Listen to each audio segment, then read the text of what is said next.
Well done. Go, go, go. Use your habibi from here. Well done. Balance, balance, balance, balance. Gulf year की salary बहुत अच्छी होती है, middle eastern की salary बहुत अच्छी होती है। सैलरी वो है आपका जो पेमेंट होता है वो आपके आवरली बेसिस में कैलकुलेट किया जाता है। हेलो गाइस, आज का वीडियो थोड़ा सा स्पेशल है। मैं आज आप सबके साथ गल्फ एयर कैबिन क्रू के बारे में बात करने वाली हूँ। आप लोग में से कई लोग मुझे as a Virgin Atlantic cabin crew के कंटेंट बनाते हुए आप लोगों ने मुझे देखा है, पर ऐसे भी कई ऑडियंसेस होंगी मेरी, या फिर बाहर भी कई ऑडियंसेस होंगी जिनको गल्फ एयर या फिर किसी और एयरलाइन के बारे में जानना है अदर देन वर्जिन अटलांटिक के लिए। तो मैं आज उस बारे में उनके लिए आज ये वीडियो मैं बनाना चाहती हूँ। मैं आज आपको ये बताऊंगी कि गल्फ एयर में कैबिन क्रू की लाइफ कैसी थी, बहरीन में लाइफ कैसी थी, और उनकी सैलरी कैसी थी, अकोमोडेशन था या नहीं था, वर्क कल्चर कैसा था, और ये भी बताना चाहूँगी कि वो प्रॉस एंड कॉन्स क्या थे, और मेरी पर्सनल एक्सपीरियंस भी आपके साथ में शेयर करूँगी। तो वीडियो को स्टार्ट करने से पहले मैं आपको एक चीज़ बताना चाहूँगी कि मैंने गल्फ एयर छोड़ा था 2022 में। तो अब 2026 है, तो अभी काफ़ी सारे रूल्स एंड रेगुलेशंस, पॉलिसीज़ वगैरह चेंज हो सकती है। तो मैं जो शेयर करूँगी वो मेरा पर्सनल एक्सपीरियंसेस है। इसीलिए अभी क्या हुआ है और इस एट प्रेज़ेंट क्या चल रहा है उतनी आइडिया मुझे अभी है नहीं, क्योंकि मैं अभी उनके टच में नहीं हूँ। तो अपना मैं पर्सनल एक्सपीरियंस मैं शेयर करना चाहती हूँ। और आप में से अगर कोई भी गल्फ एयर जॉइन करना चाहता है या फिर सिंपली उनके बारे में जानना चाहता है, तो प्लीज़ इस वीडियो को एंड तक ज़रूर देखना। तो सबसे पहले स्टार्ट करते हैं कि मेरी गल्फ एयर की जर्नी कैसी थी। और मैं सबसे उससे पहले मैं अपना थोड़ा-सा बैकग्राउंड देना चाहती हूँ। मैंने गल्फ एयर जॉइन किया था 2020 में, और मैं पास आउट किया था मैंने 2018 में। तो सबसे पहला जॉब मेरा गल्फ एयर ही था। उससे पहले मैंने कई डोमेस्टिक एयरलाइंस में मैंने ट्राई करी थी, बट मेरा नहीं हुआ था बिकॉज़ ऑफ स्कार्स। मेरे हाथ में, थोड़े से पाँव में मेरे डॉग बाइट के निशान थे, और हाथ में भी छोटे-छोटे स्कार्स थे, इसीलिए मेरा कभी भी डोमेस्टिक एयरलाइंस में हुआ नहीं था। क्योंकि आप सबकी तरह मैंने भी कभी यही सोचा था कि इंटरनेशनल एयरलाइन जाने के लिए एक्सपीरियंस की ज़रूरत पड़ती है, तो इसीलिए मुझे लगता था कि मैं नहीं कर पाऊँगी। जब मुझे डोमेस्टिक में रिजेक्शन मिलती गई थी, उसके बाद मैंने इंस्टाग्राम में देखा, और अचानक से मैंने देखा कि गल्फ एयर की रिक्रूटमेंट आ रही थी दिल्ली में। मैं दिल्ली में रहती थी तब। तो तब मैंने बस फॉर्म फिल कर दिया था कि देखा जाएगा जो भी होगा, बस मैं फॉर्म फिल कर देती हूँ, ताकि उसके बाद जो होगा वो तो भगवान जाने क्या होगा। तो ऐसे करके मेरी वहाँ से जर्नी स्टार्ट हुई थी एक इंटरनेशनल एयरलाइन में एज़ अ फ्रेशर जाने की। तो गल्फ एयर तब एक थर्ड पार्टी रिक्रूटमेंट के हेल्प से रिक्रूटमेंट्स करती थी। दिल्ली में जब आई थी तो एक मेक्थी करके एक कंपनी थी, MECCTI। तो गल्फ एयर उसके थ्रू उन्होंने रिक्रूटमेंट किया था, और उनको हमें पे भी करना पड़ा था क्योंकि वो थर्ड पार्टी थी। तो गल्फ एयर का इंटरव्यू भी 6 मंथ्स तक चला था। सबसे पहला राउंड हुआ था जून में, और फाइनली मैं प्लेस्ड हुई थी, या फिर मैं बहरीन पहुंची थी जनवरी में। तो इट वाज़ ऑलमोस्ट 6 मंथ्स। और काफ़ी, मतलब बाकी लगभग सभी एयरलाइंस का जो इंटरव्यू का जो टाइम रहता है, from first round of interview and till you reach there और till you start your journey, it takes about 6 months. Gulf Air का इंटरव्यू एक्सपीरियंस अगर आपको जानना है, क्या-क्या राउंड्स होते हैं अगर आपको जानना है, तो आप मुझे वीडियो में कमेंट करना, तो मैं एक और उसके लिए एक अलग सा वीडियो ज़रूर बनाऊँगी आप सबके लिए। इस वीडियो में मैं अब आपके साथ अपना ट्रेनिंग एक्सपीरियंस, बहरीन का कल्चर और एग्ज़ाम्स और अकोमोडेशन, उन सब चीज़ों के लिए मैं बात करना चाहती हूँ। सबसे पहले आती है ट्रेनिंग।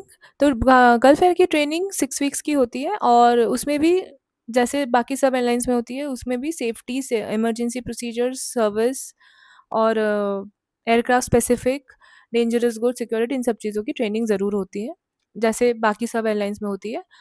गल्फ एयर की ट्रेनिंग थोड़ी-सी अलग है, जैसे मैंने वर्जिन अटलांटिक की ट्रेनिंग अगर मैंने बोला तो उससे थोड़ी-सी अलग है। तो कैसे अलग है वो ध्यान से सुनना। जैसे ट्रेनिंग में जो कमांड्स होती है वो आपको तब मेरे टाइम पे पूरा लिखना होता था, पूरा रट्टा मार के। अगर एक कॉमा है तो पूरा कॉमा वहीं पे डालना पड़ेगा, अगर एक फुल स्टॉप है तो जहाँ पे फुल स्टॉप हमारे जो बुक्स थी उसमें थी तो वहीं पे डालना पड़ेगा। और क्वेश्चंस, गल्फ एयर जी के जो क्वेश्चंस थे वो काफ़ी सिंपल थे, और टू द पॉइंट थे। तो exams are not so difficult, exams ठीक थी। और जो ट्रेनिंग का मॉड्यूल वगैरह था वो काफ़ी वास्ट था, मतलब थोड़ा-सा ज़्यादा वास्ट था, but it was easy. But gulf air की जो प्रैक्टिकल्स थी वो काफ़ी टफ थी, क्योंकि हमें हर एक चीज़ सिखाई जाती थी। जैसे अगर एरोप्लेन में के अंदर आपको एक स्ट्रेचर पेशेंट को लाना है, तो उनको वो स्ट्रेचर स्ट्रेचर पेशेंट को आप कैसे लाओगे, उनका प्लेसमेंट कैसी होगी। लाइट चली गई है, एक सेकेंड। हाँ, और ट्रेनिंग में फायर एंड स्मोक का भी ट्रेनिंग होता है अलग से। उसका जो असेसमेंट होता है, आपको एक बंद कमरे में आपको एक कमरे में बंद कर दिया जाएगा और वहाँ पे आग लगाई जाएगी। असली वाली आग होती है, वहाँ पे लगाई जाएगी और आपको स्मोक हुड पहनना रहता है, जो होता है जिसमें ऑक्सीजन मिलती रहती है आपको। तो वो पहन के आपको अंधेरे में जाना है, फिर आपको आग बुझानी है। लाइन सब आप एक दूसरे से कैसे कोऑर्डिनेट करोगे, कि आपके पीछे अगर कोई है तो आप उसको भी देख लो कि वो सब ठीक है ना, आप एक दूसरे को देख लो, ताकि जब आप वापस आओ तो सब रहे अगर इमरजेंसी में। तो आप कैसे, क्योंकि अगर आप स्मोक हुड पहन लेते हो तो आपकी आवाज़ बाहर नहीं जाती है, आपको एक्शन या फिर लिप्स से समझना पड़ता है, तो और वो भी अंधेरे में, वो सब की प्रैक्टिस होती है। फिर अगर स्मोक है, फायर है, तो अगर ऐसा होता है कि मान लो अभी एक कहीं पे आग लगी है, तो हमारा 4 क्रू उस सिचुएशन को हैंडल करेगा, और उसमें से 2 क्रू वहाँ पे जो जो पैसेंजर या फिर जिसको चोट लगी वो उसको हैंडल करेगा। एक क्रू कोऑर्डिनेटर का रन, मतलब इधर से इन्फॉर्मेशन लेके उधर पहुँचाएगा, और जो जो उधर है, एक और क्रू है जो कैप्टन को सब कुछ इन्फॉर्म कर रहा है, कि ताकि कैप्टन को भी पता चले कि सिचुएशन कैसी है, कितना ये चीज़ें कितना गंभीर है, हमें इमरजेंसी लैंडिंग करनी है या डाइवर्ट करना है या नहीं। फिर से लाइट आ रही है और लाइट जा रही है, 1 सेकंड, सॉरी। तो वो तो उस हिसाब से कैप्टन भी अपना एक डिसीजन ले सकते हैं, तो इसीलिए तो 4 लोग होते हैं, तो वो सब चीज़ें आपको सिखाया जाता है। तो ये सब होता है प्रैक्टिकल्स। जो सर्विस की एग्ज़ाम होती है, तो वो भी ऐसे ही होती है, तो आपको एक सिनेरियो दिया जाएगा, और जो हमारे जो ट्रेनर रहते हैं वही एज़ अ पैसेंजर बैठे रहते हैं, फिर वो आपको कुछ सवाल पूछेंगे, कुछ डिफ़िकल्ट सवाल पूछेंगे, थोड़ा-सा ऐसे रिएक्ट करेंगे कि वो थोड़े-से टफ़ पैसेंजर है, तो आपको वो कैसे हैंडल करोगे, तो वो सब चीज़ें थोड़ा-सा वास्ट होता है सर्विस की ट्रेनिंग। और उसके बाद तो जैसे बाकी ट्रेनिंग्स होती है, सेफ्टी वगैरह तो सेम ही होता है। डोर का काफ़ी वो भी एकदम वो पूछते हैं कि डोर का हैंडल कहाँ है? वो कहाँ है? आर्म कहाँ है? आर्म कैसे करोगे? तो वो एकदम से रैपिड फायर राउंड टाइप्स का एक वाइवा टाइप का होता है, जो एकदम फटाफट आपको बोलना पड़ता है। तो आप अगर आपको पता भी होता है, आप नर्वसनेस में सब भूल जाते हो। तो इस टाइप का होता है। तो ये होती है ट्रेनिंग। और ट्रेनिंग की टाइमिंग थी हमारी, सुबह 9 बजे हमारी बस आती थी, और हम शाम को 5:30 तक घर, मतलब आ जाते थे, घर पे आ जाते थे। और वहाँ पे एग्ज़ाम्स वगैरह सरप्राइज़ लिया जाता था, कि कभी भी आपको क्वेश्चन पेपर दे देंगे, आपको लिखना है। तो उसका मार्किंग नहीं होता था, ऐसा नहीं है कि आप फ़ेल कर जाओगे तो आपको घर वापस, ऐसा नहीं था, बट आपको रिवीजन के लिए आपको वो करना पड़ता था। तो ये हो गई हमारी ट्रेनिंग की बात। ट्रेनिंग में हमारी डिचिंग भी होती थी, पूरा पानी में, स्विमिंग पूल में कैसे करके इमरजेंसी सिचुएशन में डिचिंग करना है, पानी में उतरना है, फिर राफ्ट में कैसे चढ़ना है, कैनोपी कैसे लगानी है, एक दूसरे को हेल्प कैसे करनी है, वो सब भी है। अगर आप चाहो तो मैं एक वीडियो अटैच कर सकती हूँ, अगर मेरे पास वीडियो होगी तो मुझे देखना पड़ेगा, बट अगर मेरे पास होगी तो मैं वो वीडियो ज़रूर अटैच कर दूँगी। Balance, balance.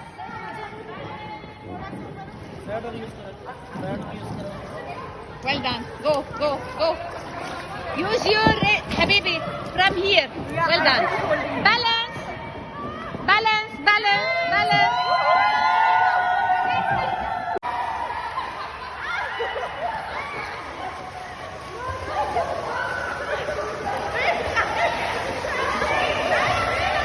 So.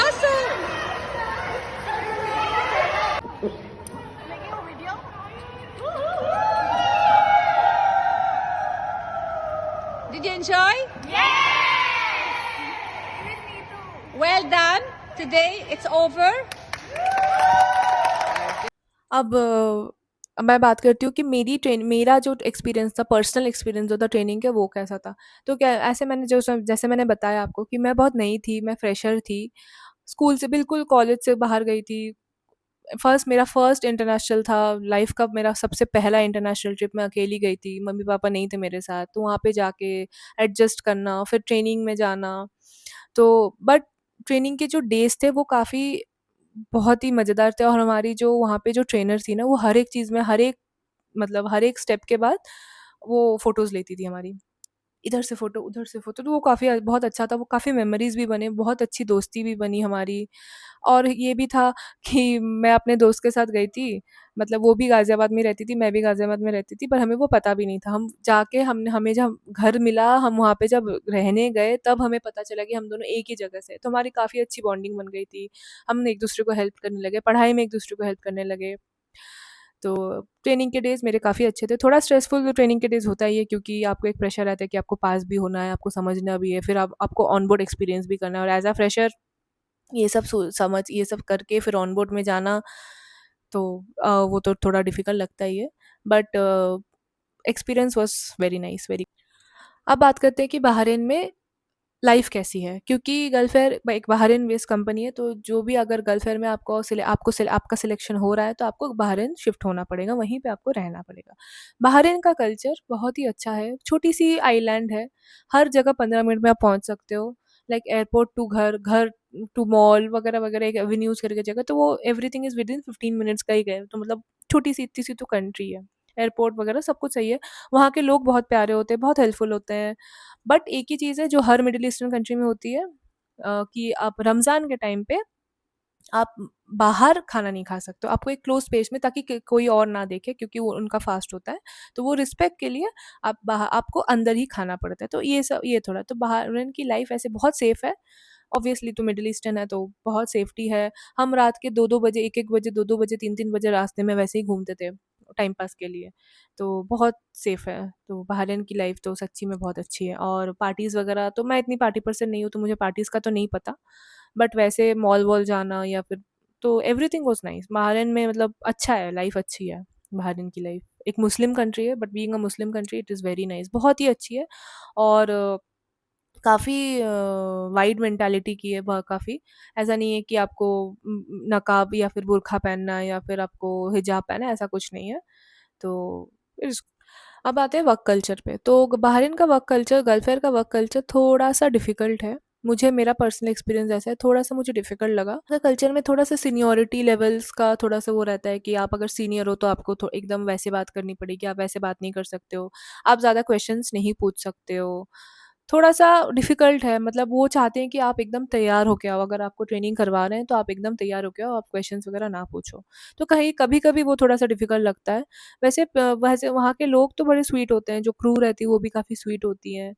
बट और ज़्यादातर आपको वहाँ पे फिलीपींस ज़्यादा मिलेंगे, तो वो बहुत प्यारे-प्यारे से, क्यूट-क्यूट से, स्वीट-स्वीट से होते हैं, बहुत बातें भी बहुत अच्छी करती हैं। बट मुझे जो मेरा पर्सनल एक्सपीरियंस जो है, मुझे थोड़ा-सा हेल्प की कमी लगी थी वहाँ पे, और वहाँ पे ना वर्कलोड, एक जूनियर क्रू होके वर्कलोड बहुत ज़्यादा है। जैसे मैं अगर जूनियर क्रू थी तब, तो मेरे ऊपर, अगर जो जूनियर क्रू, उनके ऊपर ही केटरिंग चेक्स आता है, उनके ऊपर ही बार आता है, उनके ऊपर ही सब कुछ आता है, तो लोड काफ़ी हैवी होता है एक junior crew. As a fresher जो जा रहा है, जो एकदम नया है कंपनी में, कुछ भी नहीं आता उसको, उसके लिए बहुत ज़्यादा है वर्कलोड। और जो कल्चर है, तो आप अगर पूछने भी जाओ तो आपको डर-डर के रहना पड़ता है, कि कभी-कभी डाँट पड़ जाती थी कि इतना सवाल क्यों पूछ रहे हो? तो ये सब चीज़ें मुझे थोड़ा-सा लगा कि थोड़ा-सा मुझे डिफ़िकल्ट लगा। एज़ अ पर्सनल एक्सपीरियंस मैं शेयर कर रही हूँ, तो शायद सबके साथ ये ना हो, पर मेरा एक्सपीरियंस यही था कि मैं चाहती थी कि वो थोड़ा-सा और मुझे हेल्प करे, क्योंकि मुझे कुछ भी नहीं आता था, तो यह सब चीज़ें थोड़ा-सा अलग था वर्क कल्चर में। और वैसे जो हेडक्वार्टर्स में जो आपके मैनेजर्स या फिर जो बेस मैनेजर्स होती थी, वो काफ़ी हेल्पफुल थे। अगर आपकी तबीयत ख़राब हो गई या फिर कुछ हो, तो वो बहुत हेल्प करते थे, वो सब चीज़ों में तो कोई दिक्कत नहीं आई थी मुझे। अब बात बात करते हैं रोस्टर और क्रू लाइफ एक्सपीरियंस की। और तो ऐसा है कि रोस्टर में आपको हर महीने 8 डेज़ ऑफ या फिर 9 डेज़ ऑफ तो ज़रूर मिलता ही मिलता था, अदर देन लेओवर्स अलग हैं। और टर्न अराउंड, वहाँ पे टर्न अराउंड फ्लाइट्स काफ़ी होती हैं, तो टर्न अराउंड्स तो आपको महीने में कम से कम 12-13 टर्न अराउंड्स तो करनी ही पड़ती है, चाहे छोटे हो, चाहे बड़े हो। और ऐसा भी होता है कि आप बहरीन से दुबई गए, फिर आप दुबई से बहरीन आए, फिर आपने एयरक्राफ्ट चेंज करी, आपका पूरा सूटकेस उठा के आप भागे किसी और एयरक्राफ्ट में, फिर वहाँ से आप फिर कहीं और गए, फिर आप वापस आए, तो ऐसा भी होता है। तो 4 सेक्टर्स भी, कभी-कभी 4 सेक्टर्स भी हम करते हैं, कभी-कभी 2 सेक्टर, कभी-कभी सिर्फ 1 सेक्टर, 20 मिनट की फ्लाइट, ऐसा भी होता है। और लेओवर्स तो होते ही हैं, लेओवर्स में भी आपको 1 महीने में कम से कम अ, 4 से 5 लेओवर्स आपको मिल जाती है। और लंदन तो ज़रूर, हर महीने लंदन तो ज़रूर होती है, और फिलीपींस ज़रूर होती थी मेरी। एक बांग्लादेश, क्योंकि मैं बंगाली स्पीकिंग थी तो बांग्लादेश भी मुझे मिल ही जाता था, पर बांग्लादेश का खाना मुझे बहुत पसंद था। और तो हाँ, तो लेओवर्स वगैरह महीने में 4-5 लेओवर। अगर फ्लाइट कितनी बिज़ी होती थी उस बारे में पूछो तो कभी-कभी फ्लाइट्स खाली जाती थी, कभी-कभी बहुत बिज़ी जाती थी, कभी-कभी बहुत ही इरिटेटिंग पैसेंजर्स मिलती थी मुझे। जैसे मैंने अपने अगले बाकी वीडियोज़ में भी कहा था कि कुछ-कुछ सेक्टर्स ऐसे होती थी कि वो कुछ भी बात ही नहीं सुनते थे, उनको अपनी ही करनी होती है। बैग्स को ऊपर नहीं रखना है, चिल्लाना है, तो वो तो वो तो कुछ नहीं, वो तो आप अगर केबिन क्रू हो तो आप इसके लिए तो आपको रेडी होनी ही पड़ेगी कि आज अच्छे पैसेंजर्स, कल बुरे पैसेंजर्स, कल कुछ ऐसे पैसेंजर्स, वो तो आप किसी के हाथ में नहीं, वो तो करना ही पड़ेगा। लाइफ तो हेक्टिक थी क्योंकि मुझे याद है हमने ऐसे भी किया था कि हम बैंकॉक जाते थे और बैंकॉक की फ़्लाइट बहरीन से तकरीबन 6.5 आवर्स या फिर 7 आवर्स, और फिर आना वापस आना फिर से 7 आवर्स, वहाँ पे सिर्फ हमें 12 आवर्स का रेस्ट मिलता था, लेओवर सिर्फ 12 आवर्स का होता था। मतलब आप जाओ, आप सो, आप उठो फिर जाओ, मतलब आपको समझ ही नहीं आता, तो काफ़ी हेक्टिक हो जाता था। फिर आप आने के बाद भी, बेस में वापस आने के बाद भी 12 से 24 आवर्स का ही रेस्ट होता था, फिर आप भागो कहीं और। तो लाइफ तो डिफ़िकल्ट थी ही, और काफ़ी हेक्टिक भी था। तो ये थी जो, और क्रू लाइफ के बारे में बोलो तो वही। बट हाँ, अगर आप, मेरी जो फ्रेंड थी ना वो इतनी अच्छी थी, मैं वही कह रही थी कि आपको दोस्त अगर मिल जाए तो आपकी लाइफ सॉर्टेड है। वो इतनी अच्छी थी कि मैं, अगर वो मुझसे पूछती थी, मैं, मुझे खाना बनाना ना कभी पसंद नहीं था। वो मुझसे पूछती थी कि तुम लैंड कर गई तो मैं ना पराठे बना रही हूँ, तो तुम्हारे लिए मैं गरम-गरम पराठे बना के रखूँगी। तो दैट वाज़ इवन ना, रात के 2:30 बजे भी वो जग के मेरे लिए पराठे बना के रखती थी। तो ये सब मुझे मिला था, मेरी दोस्त, काफ़ी अच्छी दोस्ती बन गई थी। तो ये ऐसा ही है रोस्टर और एक्सपीरियंसेस वगैरह।